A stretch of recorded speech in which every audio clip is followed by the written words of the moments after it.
మీరు చూడండి, సోషల్ మీడియాలో మాత్రం 1 గంట కోసం ఉంటారు, 5 గంటలు అప్పుడే 5 గంటలు అయిపోయింది అంటారు. అదే బైబిల్ దగ్గర అరగంట ఉన్నాం అనుకో, ఏందన్నా అరగంటనా, ఇది 2 గంటలు అనుకున్నానే అనుకుంటాం మనము. అంటే ప్రయారిటీస్ చూడండి ఎలా ఉన్నాయో. టైం సెన్స్ ఉంది కనుక ఎంత త్వరగా నిత్య నరకానికి ఈడ్చుకొని పోదామా అని తిరుగుతూ ఉన్నాడు. అందుకే వానికి గర్జించు సింహము.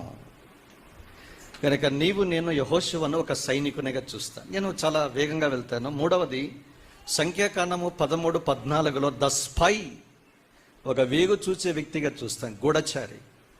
4వదిగా ద సర్వెంట్, నిర్గమకాండం 33-11లో మనం చూస్తాం. యెహోషువ ఎక్కడున్నాడంటే మోషేకి పరిచారకుడు, తర్వాత యవనుడైన యెహోషువ అనే పదము అక్కడ కనిపిస్తుంది. కనుక ద సర్వెంట్. 5వది చివరిది ద సక్సెస్ టు మోజెస్. 5వది ఏంటంటే మోషే తదనంతరము ఆయన నాయకత్వ బాధ్యతలు తీసుకున్న వ్యక్తిగా చూస్తాం. ద స్లేవ్ నుంచి the successor. What a journey, అద్భుతమైన ప్రయాణం. ఇక్కడ కూర్చున్న నీ జీవితంలో కూడా ఇంకా పాపానికి దాసుడిగా దాసురాలుగా ఉంటే మేక్ ఏ రైట్ డెసిషన్. యేసుప్రభువు వారి శిలువ దగ్గర మంచి తీర్మానం చేసుకో.